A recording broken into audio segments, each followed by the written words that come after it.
नमस्ते दोस्तों, मेरे YouTube चैनल में आप सभी का स्वागत है। आज की वीडियो में हम जानेंगे कि पाद संचालन आसन किस तरीके से किया जाता है। साथ ही हम जानेंगे इस आसन को करने के क्या फायदे हैं और जब हम इस आसन को करेंगे तो हमें किन बातों की सावधानियां बरतनी चाहिए।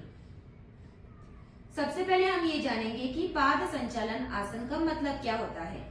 पाद का अर्थ होता है पैर और संचालन का अर्थ होता है मूवमेंट करना। इस आसन को करने से क्या होता है ना, हमारा बेली फैट जो होता है ना वो फास्ट रिड्यूस होता है। हमारा थाई फैट जो होता है वो कम करने में मदद करता है।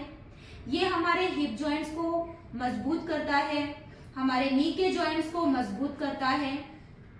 इसे जब हम करते हैं ना तो जो हमारी लोअर बॉडी होती है उसमें ब्लड का सर्कुलेशन बढ़ जाता है। ये हमारी पूरी बॉडी को एनर्जाइज कर देता है। इसे करने से क्या होता है ना, हमारे जो एब्डोमिनल ऑर्गन्स होते हैं, पेट के ऑर्गन्स होते हैं, उन्हें ये मजबूत करता है, उनका मसाज करता है। ये कोर मसल्स को भी मजबूत करता है।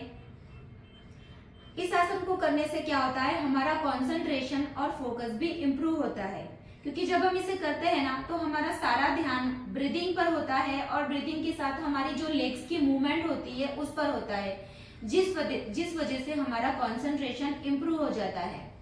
ये आसन करने से हमारा मेटाबॉलिज्म जो होता है वो फास्ट हो जाता है, जिस वजह से हमें कॉन्स्टिपेशन की समस्या में भी आराम मिलता है।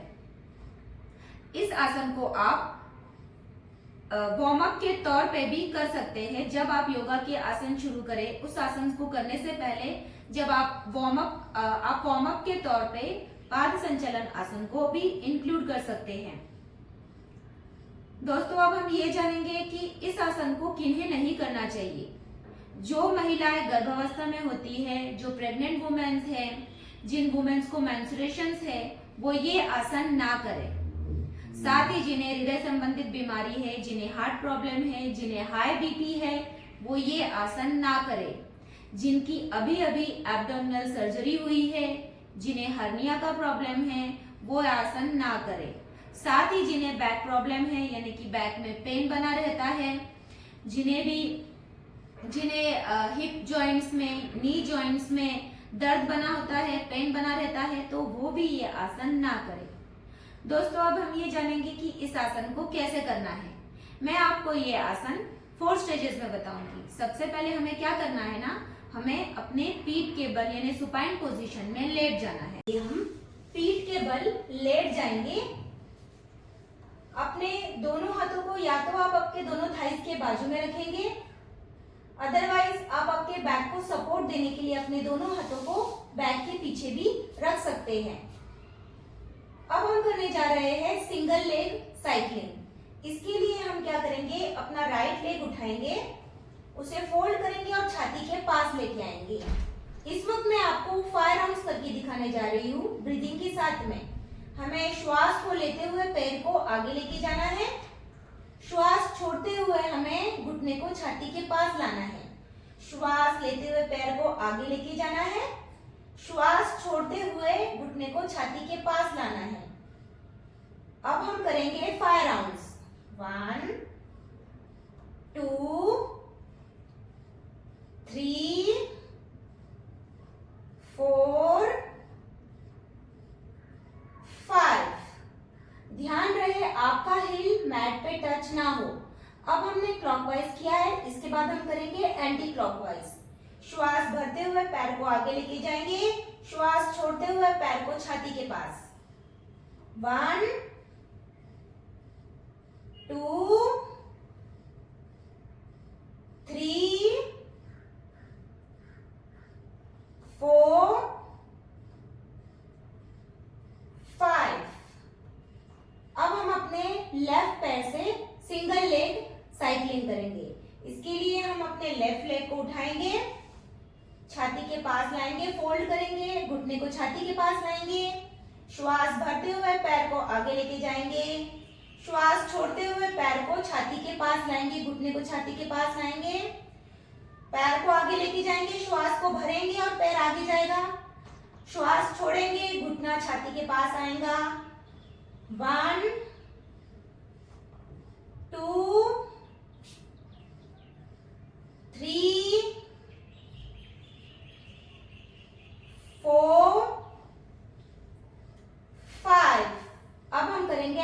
क्लॉकवाइज।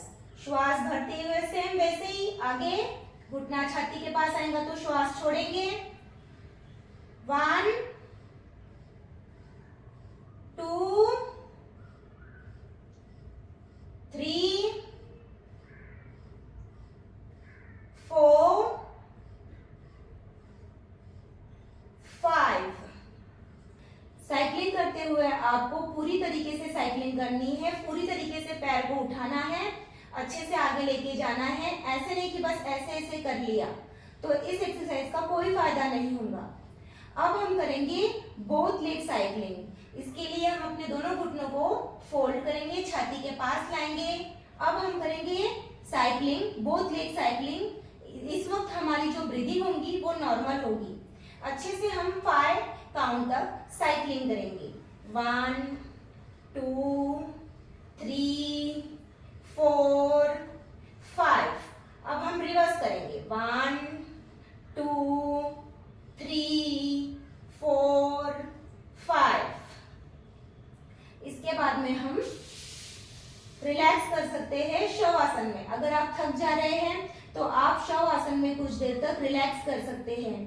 अब हम क्या करेंगे, अपने दोनों पैरों से हम साइकिलिंग करेंगे। इसके लिए हम अपने दोनों पैरों को ज्वाइन करेंगे, अपने दोनों पैरों को हम 90 डिग्री में उठाएंगे, फोल्ड करेंगे और अब हम साइकिलिंग करेंगे। 1 2 3 4 5। अब हम करेंगे एंटी क्लॉकवाइज। 6 7 8 9 10। जो हमारे पीठ के ऊपर प्रेशर आया है, हमारे बैक पे प्रेशर आया है, हमारे एब्डोमिनल जो रीजन है उसके ऊपर जो प्रेशर आया है उसे कम करने के लिए हम क्या करेंगे, पवन मुक्तासन करेंगे। इसकी प्रैक्टिस हम 3 टाइम्स करेंगे। वापस से श्वास भरेंगे, श्वास छोड़ते हुए चिन को चेस्ट के पास में टच करेंगे और 5 काउंट तक रुकेंगे। 1 2 3 4 5।